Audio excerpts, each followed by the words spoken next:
Imagine your heart beating erratically, skipping or racing out of control, like a drummer that's lost its rhythm.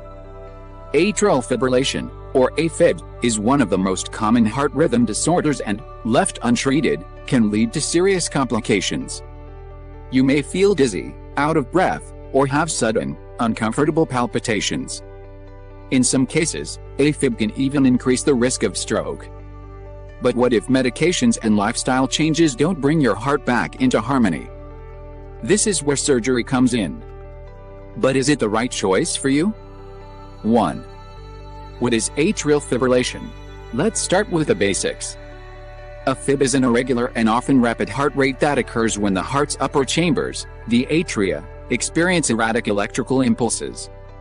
When this happens, the heart can't pump blood as effectively, which is why you may feel some uncomfortable symptoms. In the United States alone, around 2.7 to 6.1 million people experience A-fib, and worldwide, it's estimated to impact about 33.5 million people. 2. When should surgery be considered for A-fib? Surgery isn't usually the first option. Most doctors recommend surgery only when medications and other treatments like lifestyle changes haven't worked. The goal of A-fib surgery is to restore your heart's natural rhythm, allowing it to pump blood efficiently again. But if your heart just won't cooperate with medications or cardioversion, it might be time to consider one of the 3 primary types of surgeries. Catheter ablation, maze surgery, pacemaker insertion. Each has its purpose, method, and success rate, so it's important to understand the differences. 3. Catheter ablation, zapping the problem. If your medications haven't been effective, catheter ablation might be an option. This procedure targets the faulty tissues in your heart that are sending out the abnormal signals. Here's how it works. A doctor guides a thin tube, or catheter, through your blood vessels to your heart. Once in place, they use radio frequency, laser, or freezing techniques to destroy the tissue causing the irregular rhythm. The tissue will then scar over, creating a barrier that stops the erratic signals from spreading. Catheter ablation has a success rate of about 77% for people with paroxysmal, or intermittent, A-fib and around 64% for those with a more persistent form. It's minimally invasive, meaning recovery is usually quicker compared to traditional surgeries. But keep in mind, sometimes the procedure needs to be repeated, and there is a small risk of side effects like bleeding, stroke, or nerve damage. 4.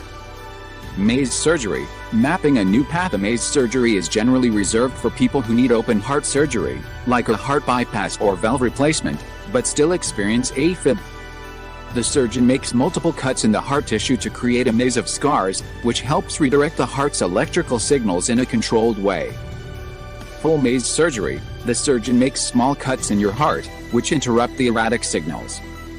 Mini maze surgery, for those not undergoing open heart surgery, there's a minimally invasive option. Instead of opening the chest, the surgeon makes small incisions on each side, using specialized tools to create scar tissue and prevent A-fib. The success rate is impressive, with around 90% of people being free from A-fib after full maze surgery. However, it's not without risks, which include stroke and even organ failure. Yet, for many, the chance to live symptom-free outweighs the risks. 5. Pacemaker insertion, keeping the beat in check. Pacemakers aren't a direct treatment for A-fib, but they're often used to manage symptoms or after other procedures like ablation. A pacemaker is a small device placed under the skin in the chest, connected to your heart by tiny wires. It monitors your heart rate and, when necessary, sends out small electrical pulses to regulate your heartbeat. This can be a game changer for people with tachycardia syndrome, a condition where the heart alternates between fast and slow rhythms. For some people, a pacemaker is the last step after undergoing other procedures. Surgeons may perform an ablation on the atrioventricular node, which helps connect the upper and lower chambers of the heart, essentially rerouting the heart's own electrical impulses through the pacemaker. This gives the heart a regular, controlled beat. 6. Is surgery really the answer?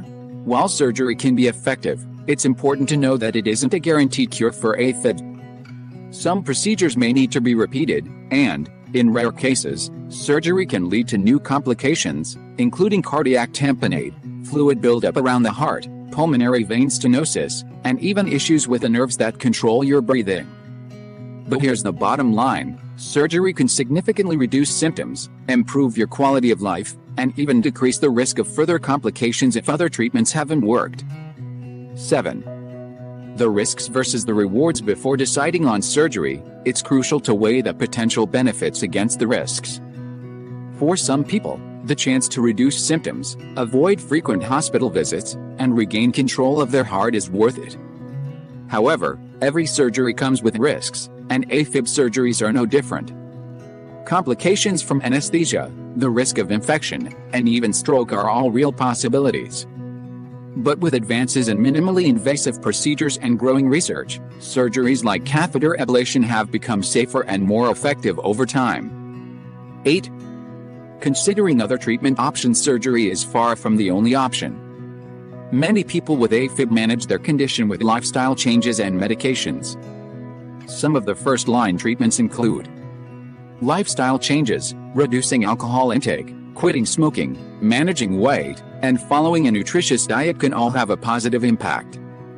Medications, blood thinners help prevent clots, while antiarrhythmic drugs can help maintain a regular heart rhythm. Electrical cardioversion, this is essentially a controlled electric shock that helps reset your heart's rhythm. It's often used as a middle step before considering surgery. 9. The future of A-fib treatment. Research into early catheter ablation is ongoing, and this may open up new possibilities for people with A-fib. Studies are looking into whether early intervention can change the course of A-fib, potentially making it less likely to return. While A-fib surgery remains a last resort for many, advances in technology and a better understanding of the heart's electrical system are constantly improving outcomes. Final thoughts: understanding the options available for A-fib treatment empowers you to make the best decision for your health. Whether you're considering surgery, medications, or lifestyle changes, it's vital to consult with your healthcare provider to find the approach that best suits your needs. The road to a steady heartbeat may involve multiple steps, but with the right approach, you can regain control over your heart and your life. Remember, living with A-fib doesn't mean living with constant worry. Modern medicine offers a variety of treatments, and, with the right one, a healthier, rhythm-controlled heart is possible.